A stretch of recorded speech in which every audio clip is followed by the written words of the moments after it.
ನಮಸ್ಕಾರ ರೀ. ನಮ್ಮವ್ರಿಗೆಲ್ಲ ನಮಸ್ಕಾರ. ಈ ವರ್ಷ ನಾವು ಚಾಟ್ನಿ ಆದ ನಂತರ ಯಾವ್ಯಾವ ರೀತಿ ಔಷಧ ನಿರ್ವಹಣೆ ಮಾಡಿಕೊಂಡು ಅನ್ನೋದ್ರ ಬಗ್ಗೆ ಈ ವಿಡಿಯೋದಾಗ ಮಾತಾಡೋಣಂತ್ರಿ. ಪ್ರತಿ ವರ್ಷ ನಾವೆಲ್ಲ ಚಾಟ್ ಮಾಡ್ತಿದ್ವಿ, ಬರಿತಿದ್ವಿ. 10-15 ದಿವ್ಸಿನ ತನಕ ಅಡ್ವಾನ್ಸ್ ಅಥವಾ 20 ದಿವ್ಸಿನ ಅಡ್ವಾನ್ಸ್ ಚಾಟ್ ಬರೋದು. ಅದೇ ರೀತಿಯಾದಂಥ ನಾವು ಹೋಗಿ ಔಷಧಗಳನ್ನು ತಂದು ಸ್ಪ್ರೇ ಮಾಡ್ಕೊತ ಹೋಗ್ತಿದ್ವಿ. ಆದ್ರೆ ಈ ವರ್ಷ ಏನಾಗ್ಬಿಡ್ತು ರೀ, ಫುಲ್ ಚೇಂಜಸ್, ಡೈಲಿ ಚೇಂಜಸ್ ಆಗಕತ್ತು. ಹೊಡೆಯೋ ಔಷಧ ರಿಟರ್ನ್ ಆಗಕತ್ತು. ಹೀಗಾಗಿ ಈ ವರ್ಷ ವಾತಾವರಣ ಯಾವ ರೀತಿ ಆಯಿತು ಮತ್ತು ಹೆಂಗೆ ನಮಗೆಲ್ಲ ವಾತಾವರಣ ಕಾಡ್ತು ಅನ್ನೋದ್ರ ಬಗ್ಗೆ ಎಲ್ರಿಗೂ ಗೊತ್ತದ. ಈಗ ನಮ್ಮ ಪ್ಲಾಟ್ 38 ದಿವ್ಸಿನ ಪ್ಲಾಟ್ ಐತ್ರಿ. ಈಗ ಆದರೂ ಇದು ವಿಡಿಯೋ ಮೊದಲೇ ಮಾಡಬೇಕಾಗಿತ್ತು. ಇದು ನಾ ಯಾಕೆ ಲೇಟ್ ಆಯ್ತು ಅನ್ನೋದು ಒಂದು ಸಮಸ್ಯೆ ನಿಮ್ಗೆ ಹೇಳೀನಿ ರೀ ಹಿಂದಿನ ವಿಡಿಯೋದಾಗ. ಅದಕ್ಕೆ ಈಗ ಸದ್ಯಕ್ಕೆ ಏನದ, ನಾ ಏನು ಮಾಡ್ಕೊಂಡಿನಲ್ಲ ಅದನ್ನು ನಾ ನಿಮಗೆ ವಿಷಯ ತಿಳಿಸ್ಬೇಕಂತೇಳಿ ಈ ವಿಡಿಯೋ ಮಾಡಾಕತ್ತೀನಿ ರೀ. ಅದು ಲೇಟ್ ಆದದಕ್ಕೇನು ಬೇಜಾರು ಮಾಡ್ಕೋಬೇಡ್ರಿ. ವಿಷಯ ತಿಳ್ಕೊರಿ. ಮುಂದಿನ ವರ್ಷ ಮತ್ತು ಇಂಥ ವಾತಾವರಣಗಳು ಬರೋದು. ಬಟ್ ವಿಷಯ ತಿಳ್ಕೊಂಡ್ರಿ ಅಂದ್ರೆ ನಮ್ಗೆ ನಾಲೆಜ್ ಜಾಸ್ತಿ ಅನುಭವ ಆಯ್ತು ಅಂಥೇಳಿ ನಾ ಈ ವಿಡಿಯೋ ಮಾಡಾಕತ್ತೀನಿ ರೀ. ನೋಡಿರಿ, ಇತ್ರೆಲ್ಲಂತರೂ ನಾ 12ನೇ ತಾರೀಕಿಗೆ ಚಾಟ್ನಿ ಡೇಟ್ ಫಿಕ್ಸ್ ಮಾಡಿದ್ದೆ ರೀ. 2ನೇ ತಾರೀಕಿಗೆ ಇತ್ರೆಲ್ಲಿ ಹೊಡ್ಕೊಂಡೆ ರೀ. 8-9ನೇ ತಾರೀಕಿನಟ್ಟಿಗೆ ಒಟ್ಟು ನನ್ನ ಪ್ಲಾಟ್ ನಂದು ತಪ್ಪಲ ಉದುರಿ ಹೋಗಿಬಿಡ್ತು. ಇತ್ರೆಯಲ್ಲಿ ಯಾವ ರೀತಿ ಹೊಡ್ಕೊಂಡಿನಪ್ಪ ಅಂತಂದ್ರೆ ಸ್ವಲ್ಪ ತಪ್ಪಲ ಡ್ಯಾಮೇಜ್ ಆಗೈತೆ ರೀ. ಹೋದ ವರ್ಷ ನಂಗೆ ಈ ವರ್ಷ ತಪ್ಪಲ ಉಳಿದಿರಲಿಲ್ಲ. ಯಾಕಪ್ಪ ಅಂತಂದ್ರೆ ಮೇ 13ನೇ ತಾರೀಕಿಗೆ ಮಳೆ ಚಾಲು ಆದದ್ದು. ನಮ್ಮ ಚಾಟ್ನಿ ಹೊಡೆದು 20-22ನೇ ದಿವ್ಸಿನ ಪ್ಲಾಟ್ ಆಗತನೂ ಮಳೆ ಬಿಟ್ಟಿಲ್ಲ ನಮ್ಗೆ. ಸ್ವಲ್ಪ ಒಂದು ನಡುವೆ ಗ್ಯಾಪ್ ಕೊಟ್ಟಿತ್ತು ರೀ. ಒಂದು 2 ದಿವಸ 4 ದಿವಸ ಗ್ಯಾಪ್ ಕೊಡೋದು, ಮತ್ತು ಕಂಟಿನ್ಯೂ ಹೊಡೆದಂದ್ರೆ ಇದೇನು ಮಳೆ ಬಿಟ್ಟಂಗಲ್ಲ. ಮಳೆ ಕಂಟಿನ್ಯೂ ಆದತ್ತೇನೆ ಅನ್ಕೋಬೇಕಾಗ್ತದೆ. ಹಾಗಾಗಿ ನಾವೇನು ಮಾಡಿದೆವು ರೀ, ಪ್ರತಿ ವರ್ಷ 3 ml ಇತ್ರೆಯಲ್ಲಿ ಹಾಕ್ತಿದ್ದೀವಿ 1 ಲೀಟ್ರ್ ನೀರಿಗೆ. ಅದನ್ನು ಏನು ಮಾಡಿದೆವು, ಈ ಸಾರಿ ಇಲ್ಲ, ತಪ್ಪಲ ಸಂಖ್ಯೆ ಹೋಗೈತಿ. ಅತಿ ಜಾಸ್ತಿ ಹೀಟ್ ಮಾಡಿದೆವು ಅಂದ್ರೆ ಮತ್ತು ಇನ್ನೊಂದು ಭಾಳಷ್ಟು ತಜ್ಞರು ಅಥವಾ ಭಾಳಷ್ಟು ಅನುಭವಿ ರೈತರು, ಆಮೇಲೆ ನಮಗೂ ಸ್ವಲ್ಪ ಅನಿಸಿತ್ತು. ಆದರೂ ತನ್ನಿಂದ ತಾನೇ ಗರ್ಭ ಆಗಿರ್ತದೆ, ಯಾವುದೇ ರೀತಿ ಸಮಸ್ಯೆ ಆಗಲ್ಲ ಅಂತ ತಿಳ್ಕೊಂಡು ನಾವು ಧೈರ್ಯ ಒಳಗೆ ಇದ್ದೀವಿ ರೀ. ಮತ್ತು ಅದೇ ರೀತಿಯೂ ಗೊನೆ ಬಂದದ. ಈಗ ನೋಡಿರಿ, ನಮ್ಮ ಪ್ಲಾಟಿಗೆ ಅದು ಸ್ವಲ್ಪ ತಪ್ಪಲು ಒಂದು 30-40% ತಪ್ಪಲು ಹೋಗೈತೆ ರೀ. ಹೋಗೋಣ ಏನು ಮಾಡಿದೆವು, 3ರಲ್ಲಿ ಹಾಕಿದೆವು ಅಂದ್ರೆ ಜಾಸ್ತಿ ಹೀಟ್ ಆಗ್ತದೆ. ಇದ್ರಲ್ಲಿ 3ರಲ್ಲಿ ಹಾಕಿದೆವು ಅಂದ್ರೆ ಜಾಸ್ತಿ ಹೀಟ್ ಆಗ್ತದೆ ಅಂತಂದು ನಾವೇನು ಮಾಡಿದೆವು ರೀ, 2.5 ml ಇದ್ರಲ್ಲಿ ಹಾಕ್ಕೊಂಡೇವಿ ರೀ. ಆಮೇಲೆ 2.5 ml ಆಗೋಣ ಏನು ಮಾಡಿದೆವು ರೀ, DAP ಏನದ 4 ಗ್ರಾಮ್ ಯಥಾಸ್ಥಿತಿ ಹಾಕ್ಕೊಂಡೇವಿ. ಯಾಕಂತಂದ್ರೆ ಸ್ವಲ್ಪ ಕಣ್ಣು ಜಲ್ದಿ ಉಬ್ಬಿ ಬರಲಿ. ಯಾಕಂದ್ರೆ ಅದ್ರಾಗ DAP ಒಳಗೆ ಇದು ಐತಲ್ಲ ರೀ, ಯೂರಿಯಾ ಕಂಟೆಂಟ್ ಅದಲ್ಲ ರೀ, ಬಾರಾಕ್ಸೈಡ್, NPK, N ಐತಲ್ಲ ರೀ, ನೈಟ್ರೋಜನ್.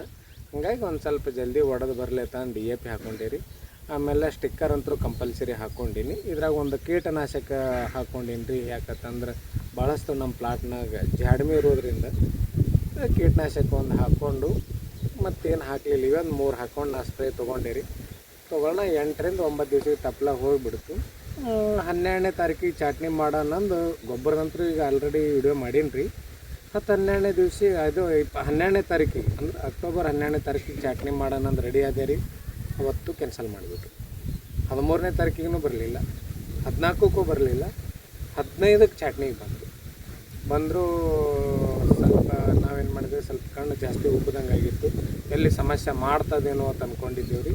ಬಟ್ ಯಾವುದೂ ಆಗಲಿಲ್ಲ. ಅವ್ರು ನನಗೆ ಲೇಟ್ ಮಾಡಾಕತ್ತಾನ, ನಾ ಪ್ಲಾಟಿಗೆ ನೀರು ಕೊಡೋದು ಬಂದ್ ಮಾಡಿಬಿಟ್ಟೇನಿ. ನೀರೇ ಕೊಡಲಿಲ್ಲ ಅವ್ರಿಗೆ.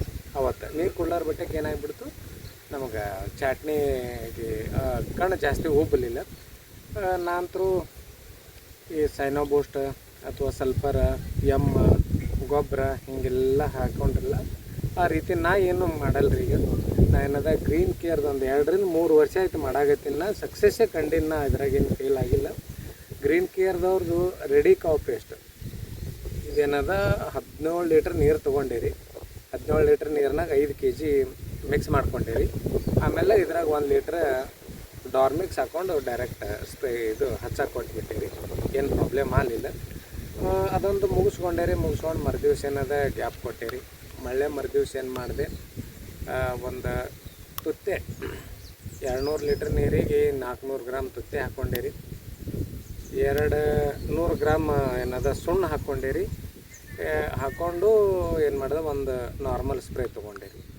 3ನೇ ದಿವ್ಸ ಪ್ಲಾಟ್ನಾಗ ಹೋಗಿ ತಿರ್ಗಾಡ್ಕೊಂತ ನೋಡ್ಕೊಂತ ಹೋದೇವ್ರಿ. ಚಟ್ನಿ ಅದು 3ನೇ ದಿವ್ಸಿಗೆ ತಿರ್ಗಾಡ್ಕೊಂತ ಹೋಗೋಣ ಉಡ್ದೆ ಕಂಡು ನಮ್ಗೆ. ಮತ್ತು ಇದು ರೆಡಿ ಕಾಫಿ ಅಷ್ಟದಿಂದ ಉಡಿದ ಸ್ವಲ್ಪ ತಿನ್ನಂಗಿಲ್ಲ, ಮತ್ತು ಇವೆಲ್ಲ ಆಗ್ತದೆ, ಅವಾಯ್ಡ್ ಆಗ್ತದೆ, ಮತ್ತು ನೀವು ಅದು ಹಚ್ಚಿದ್ರೆ ಚಲೋ ಅಂತೇಳಿ ನೀವೆಲ್ಲ ಹೇಳಿರತ್ತಿಲ್ಲ, ಆಗ್ತದೆ. ಆದ್ರೆ ನಮ್ಮ ಪ್ಲಾಟ್ನಾಗ ಇರೋಣ ನಮಗೆ ಭಯ ಬರುವುದೇ ಅಲ್ಲ.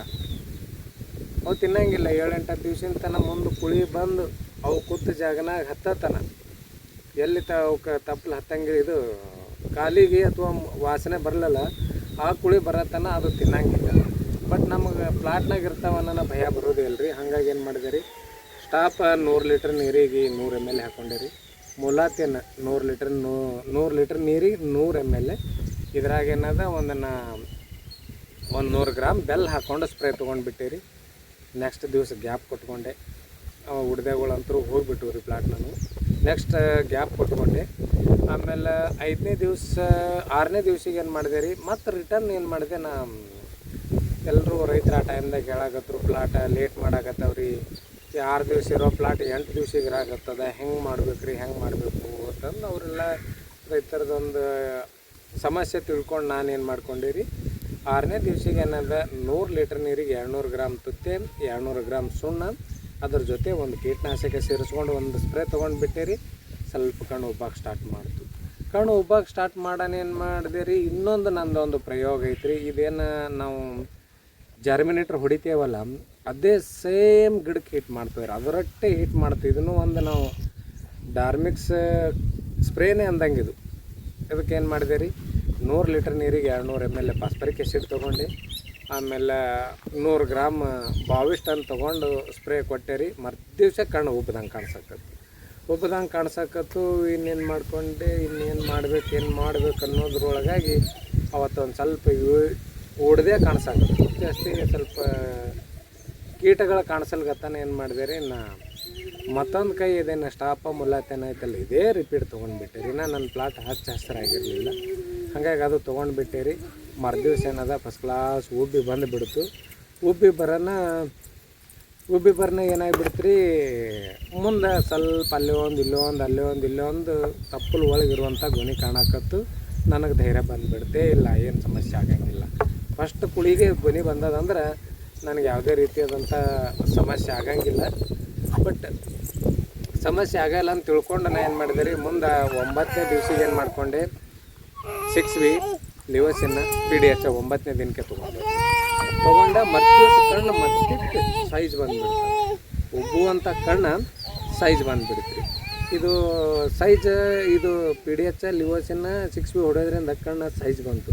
ಅಂದ್ರೆ ಒಳಗೆ ಅಂದ್ರೆ ಇನ್ನೂ ಪೊಂಗ ಹಂತದಾಗ ಇನ್ನೂ ತಪ್ಪಲು ತೆರಿಲಾರಂಥ ಟೈಮ್ ಇರ್ತದಲ್ಲ, ಆ ಟೈಮ್ದಾಗ ಏನದ ನಮ್ಗೆ ಕಣ್ಣು ಅಲ್ಲಿ ದಮ್ಮಾಗಿ ಉಬ್ಬಿಸಿ ಬಿಡ್ತಂದ್ರೆ, ಫೋರ್ಸಲ್ಲಿ ತಂದುಬಿಡ್ತಂದ್ರೆ, ಇಂಥ ಸಣ್ಣ ಗೊನೆ ಇದ್ದರೂ ಹಸಿರು ಮಾಡಿಕೊಂಡು ಕರಗಲಾರಂಗೆ ನೋಡ್ಕೊಂಡು ವಾತಾವರಣಕ್ಕೆ ಜಸ್ಟ್ ವಾತಾವರಣಕ್ಕೆ ಹೊಂದಾಣಿಕೆ ಆಗಬೇಕು. ಒಂದು ವೇಳೆ ಹೊಂದಾಣಿಕೆ ಆಗಲಿಲ್ಲ ಅಂದರೆ ಏನಾಗ್ಬಿಡ್ತದೆ, ಗೊನೆ ಕರಿಗೆ ಹೋಗಕ್ಕೆ ನೋಡ್ತದೆ. ಆಮೇಲೆ ಹಂಗಾಗಿ ಏನು ಮಾಡಿದೆ, ಆ ಕೈ ಹೊಡ್ಕೊಂಡೆ. ನನಗೆ ಮರುದಿವ್ಸ ಏನದ ಮತ್ತು ಗೊನೆ ಸಂಖ್ಯೆ ಜಾಸ್ತಿ ಕಾಣಕತ್ತು. ಮತ್ತು ಗೊನೆ ಸಂಖ್ಯೆ ಜಾಸ್ತಿ ಕಾಣಕತ್ತು. ಆದ್ರೆ ಕಣ್ಣು ಕಡ್ಡಿ ತುದಿಗೆ 2 ಅಥವಾ 3 ಇಷ್ಟೇ ಉಬ್ಬಾಕತ್ತು, ಹಿಂದಿನ ಕಣ್ಣು ಉಬ್ಬಲ್ಲ. ಅದು ಇದಕ್ಕೆ ಏನು ಮಾಡ್ಕೋಬೇಕು ಅಂತಂದು ಒಂದು ಪ್ಲ್ಯಾನ್ ಹಾಕ್ಕೊಂಡಿರಿ. ಯಾವ ರೀತಿ ಏನು ಮಾಡಬೇಕು ಅಂತ ತಿಳಿಲಾರಂಗೆ ಹೇಗೆ ಬೀಳುತ್ತೆ, ಯಾಕಂದರೆ ಹೊಸ ಸಿಸ್ಟಮ್ ಆಗಿಬಿಡ್ತಲ್ಲ ರೀ.